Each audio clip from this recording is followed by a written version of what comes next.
Bienvenue sur Venus Vibe. Aujourd'hui, nous célébrons le solstice d'été, un point de bascule sacré où le soleil est arrivé à son zénith. C'est donc l'apogée de la lumière. Et ce n'est pas qu'un simple passage de saison, c'est une invitation cosmique à t'incarner pleinement, à embrasser ta vitalité, à rayonner sans filtre et sans crainte.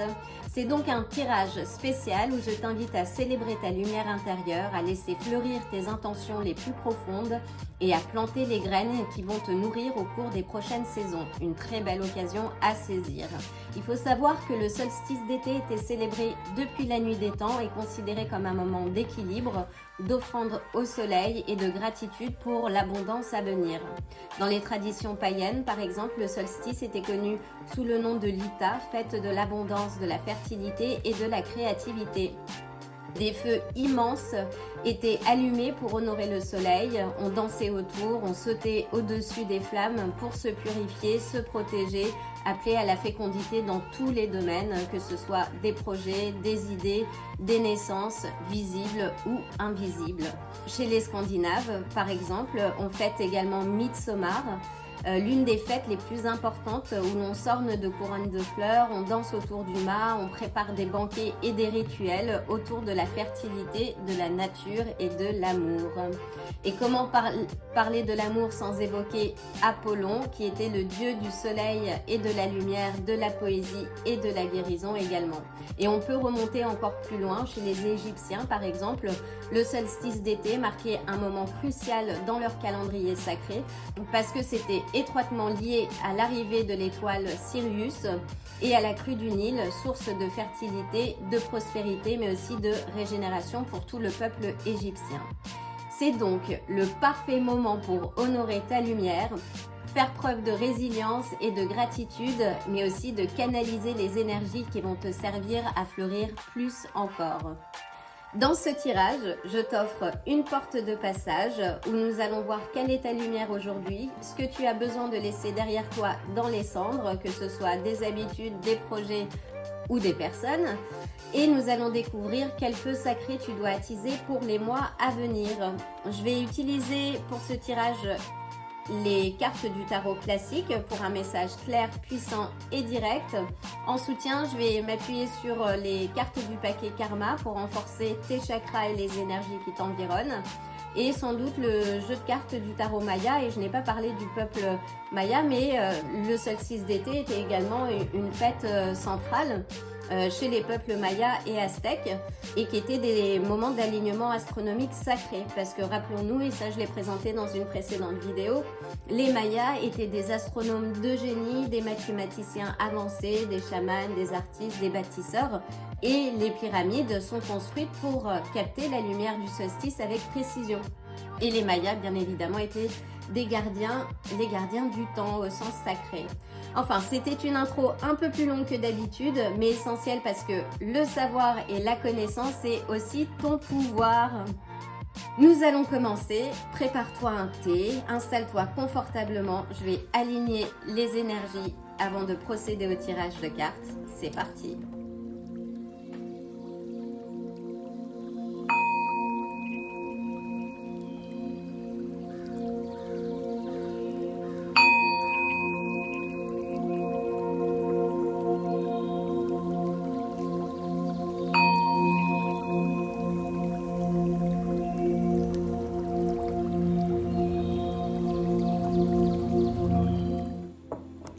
Nous allons commencer avec les cartes du tarot. Donc, quelle est ta lumière aujourd'hui?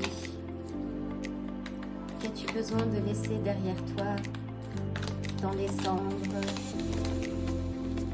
Et quel est ton feu sacré, celui que tu dois attiser pour les mois à venir?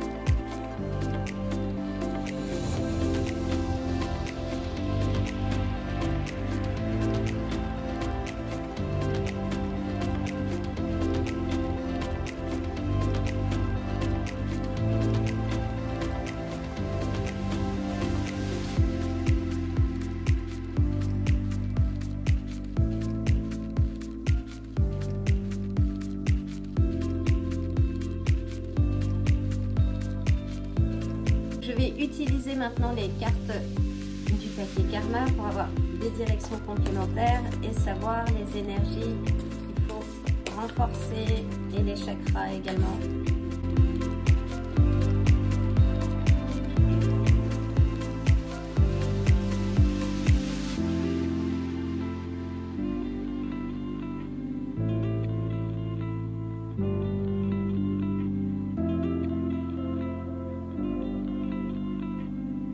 Je vais utiliser les cartes du paquet du jeu de tarot Maya pour avoir des directions complémentaires également.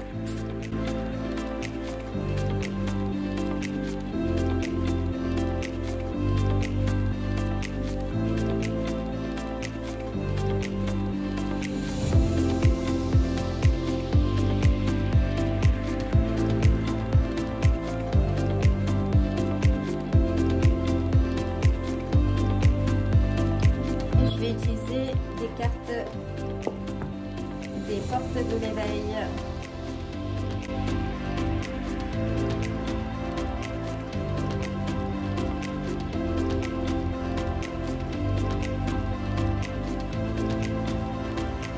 C'est parti! Donc on va mettre les cartes de côté pour avoir des directions complémentaires en fin de lecture.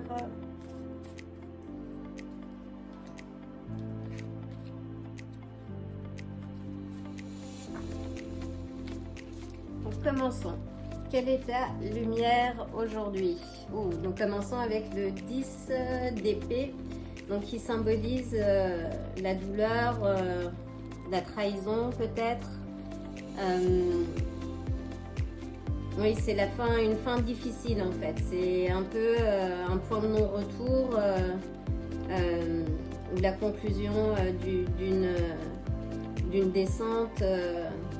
En tout cas, c'est passé. C'est l'aspect positif de cette carte, c'est que le 10 d'épée indique que c'est fini. Donc, quoi qu'il se soit passé dans ta vie, là, c'est fini. D'ailleurs, on voit le soleil qui se lève en arrière-plan. C'est ce qui est passé est passé.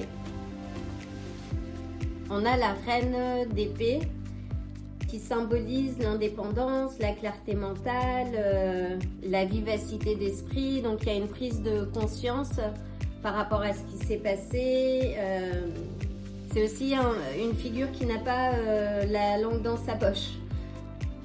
Elle est aimante et maternante, mais elle ne verse pas dans le sentimentalisme en fait. Elle représente vraiment sa capacité à juger avec impartialité.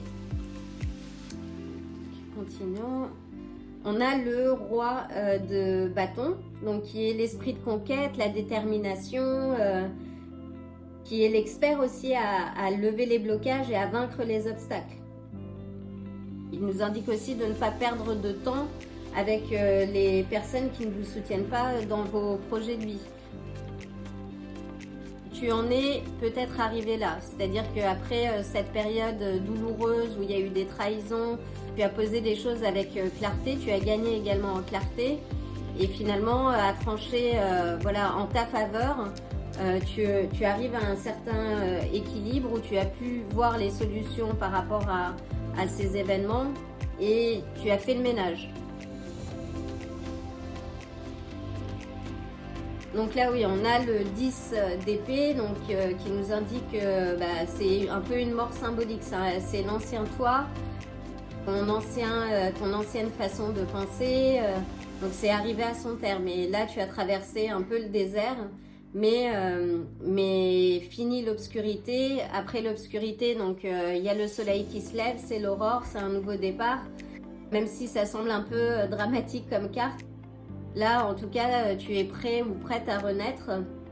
Tu as survécu et maintenant tu regardes vers le haut en fait. Avec la reine d'épée, oui, c'est vraiment la lumière, ta lucidité. La lucidité que tu as gagnée. Tu sais ce qui est vrai, tu vois clair dans les jeux et les illusions ou les attentes des autres. Et avec le roi de bâton, là, tu as fait le ménage, ou tu t'apprêtes à le faire. Mais en tout cas, tu es la gardienne ou le gardien de ton royaume mental. Ça incarne vraiment la souveraineté consciente. Tu n'as plus peur de poser les limites en ta faveur. Et le roi de bâton, oui, Ça indique aussi que tu n'es pas faite ou fait pour te cacher. Hein, tu as une vision puissante, tu es inspirant, magnétique, charismatique, et tu as ce roi de feu qui brûle en toi. C'est un feu noble qui est aussi orienté vers la création, l'expansion avec Jupiter. Et tu es né, en tout cas ta mission de vie, c'est d'inspirer les autres. Ta lumière, c'est la clarté que tu as eue, qui est née de l'épreuve, de ta parole aussi droite. Alors attention, parce que la reine d'épée peut avoir une parole aussi tranchante. C'est ta parole droite et ton leadership, l'ancrage du leadership, du leader qui fait que tu renais autrement aujourd'hui. Donc voyons voir, on a le 8 de bâton, l'as de denier et le 2 d'épée. On a beaucoup d'épées. Donc le 8 de bâton, c'est quelque chose qui a dû se passer assez rapidement en fait. Un tourbillon, alors si ça peut être un tourbillon professionnel, amoureux, en tout cas ça s'est produit assez rapidement. Ça parle oui de vitesse et d'action. Le l'as, ça parle de nouvelles opportunités, de nouvelles voies, mais là on est sur les énergies justement à laisser derrière soi, donc une autre dominante. Avec le 2 d'épée, là on est sur les tensions mentales, les choix difficiles. Oui, avec le 8 de bâton, ce que tu as besoin de laisser derrière toi, c'est peut-être le flot trop rapide, les élans précipités, la course, l'empressement, le fait de vouloir tout gérer, tout comprendre, tout créer en même temps. Mais la vie, c'est pas une flèche en fait. Tu dois laisser aller la pression de vouloir faire les choses vite et choisir vraiment la sagesse du bon moment. Avec l'as de denier, ça peut aussi symboliser les fausses promesses de stabilité que tu as pu avoir par le passé, ou que tu t'es peut-être surinvesti dans des projets, dans des relations, dans des choses qui semblaient solides mais qui ne l'étaient pas ou qui ne te nourrissent plus. Et là, avec l'as, bon, il n'est pas inversé, mais ça te dit quand même, plante ta graine là où la terre est fertile. Hein. Pas pour ton ego, pas pour faire plaisir aux autres, pense à toi.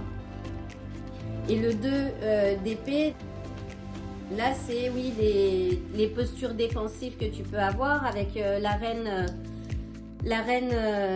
d'épée au-dessus. Donc c'est oui ta parole. C'est le moment là de décroiser tes bras en fait, d'ouvrir les yeux et de faire un choix. Si c'est pas le cas encore, en tout cas vraiment de faire le choix en ta faveur et de sortir de cette posture défensive ou de refuser de voir ce qui est là. Là, il ne faut plus rester entre deux vérités, il faut trancher. Et a priori, avec la reine d'épée, c'est le cas, avec une parole juste.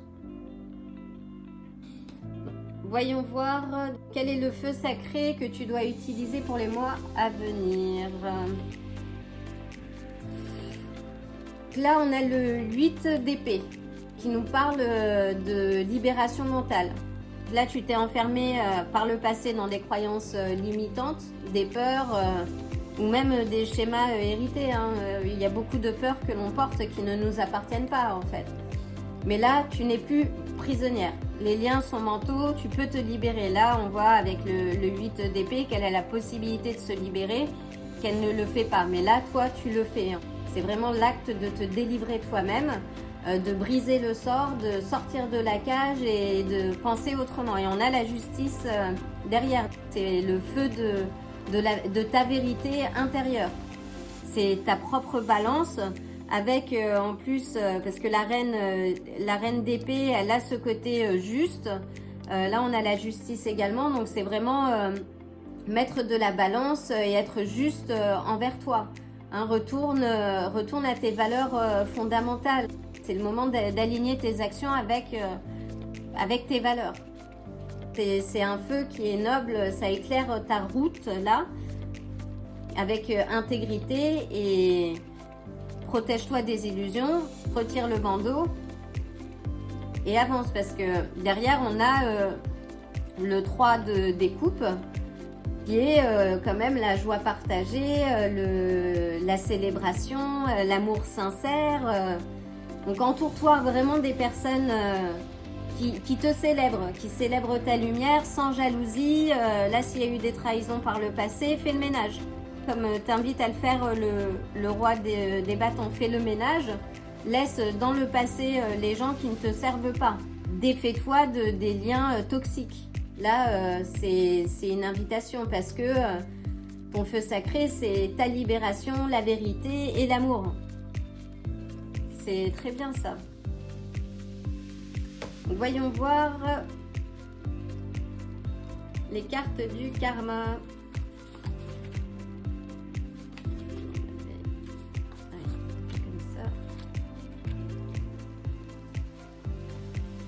Donc on a quelque chose dans l'air, rapidité. Oui, ben ça retrouve le 8, ça rejoint le 8 de bâton. Examine tous les aspects de ta vie pour ne pas vivre dans le chaos en fait. Du conflit naît la souffrance. Écoute ta conscience. Oui, là avec en plus la reine d'épée et la justice. Là, on t'invite à observer les choses et à ne pas générer non plus de conflits inutiles ou de tensions ou d'être la source de ton propre problème. Laisse les éléments du passé au passé, pardonne s'il faut et avance. Quand c'en est trop, c'en est trop. Ne soyez pas pressés. Là, encore une fois, on est dans ces énergies aussi à laisser. Ne sois pas pressé de faire les choses, prends le temps d'observer les choses, les gens, pour éviter des déconvenues aussi.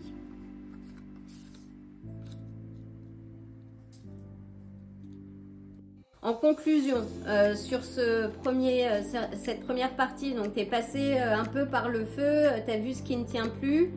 Là, tu avances plus légère, l'esprit tranchant, le cœur ouvert. Et tu t'alignes avec vraiment ta vérité et la joie, une joie assumée, hein, celle de la célébration et d'un entourage qui te célèbre aussi. Sinon, avance. Remercie et avance. Parce qu'on est tous la leçon d'un autre dans cette vie. Donc, merci pour la leçon. Salut. Voyons les cartes. Maya. On a Uayeb, alors désolé pour la prononciation, le transformateur de l'année, c'est l'équivalent du mât. Là on est sur de l'immobilité qui peut représenter aussi le 8 d'épée. Donc l'immobilité qui peut représenter aussi l'incapacité de faire un choix en sa faveur. Oui. Chute des ordres, remettre de l'ordre dans sa vie. On a Cerf rouge qui parle de fécondité, d'enthousiasme, de courage, d'activité, de surprise. Donc, je vais lire la signification parce que je ne les ai pas toutes en tête. Donc c'est une carte positive qui indique que la force de l'instinct est une énergie précieuse capable de remuer les montagnes. La nier et la refuser serait une grave erreur. La solution la plus adéquate consiste à dominer et à l'asservir. En effet, bien qu'il participe à la scène de chasse, le cerf ne joue pas le rôle de la proie, mais celui de l'amant, le pôle positif d'une fusion du corps et d'énergie. Le message En bref, c'est fiez-vous à votre instinct et prenez une décision dans les plus brefs délais, s'il faut. Et voyons voir. Là, on a Muluk qui correspond à l'eau. On est sur les énergies également de l'eau, du chakra de la gorge, en tout cas pour les cartes du karma, qui nous parle de patience, d'étude, de croissance, de chance et de victoire, qui est une carte positive également. Alors, il y a une longue description. Prends le temps en ce moment de les redécouvrir, puisque ça fait très longtemps, comme j'ai dit, que j'ai ce jeu, plus d'une dizaine d'années, et que finalement, c'est aujourd'hui que je prends le temps de les découvrir. Donc là, c'est définissez clairement vos projets et ayez confiance en vos capacités. Donc là, il s'agit de décider, de vraiment remettre de l'ordre, de faire le choix, un choix en votre faveur, de mettre de l'ordre dans le désordre, de se libérer de ces schémas mentaux et d'avancer, de laisser ce qui est passé au passé, de faire le ménage également dans votre entourage et d'avancer avec courage en se fiant aussi à son instinct, d'avancer avec confiance.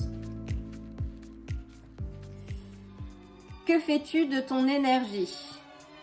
Là, on est sur le chakra sacral, qui est le chakra de la créativité, de la fécondité aussi.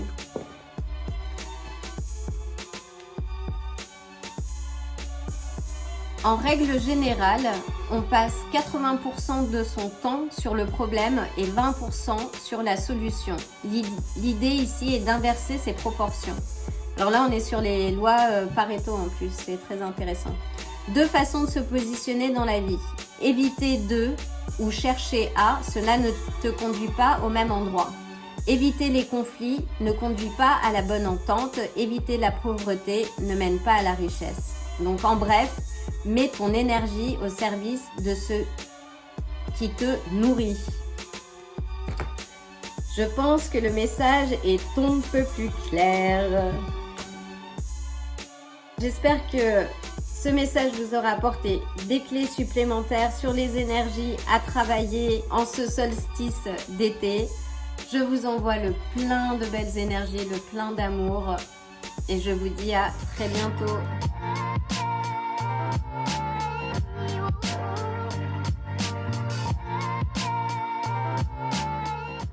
Si ce tirage vous a plu, likez la vidéo, abonnez-vous et n'oubliez pas d'activer la cloche pour vous tenir informé des prochains tirages. À bientôt!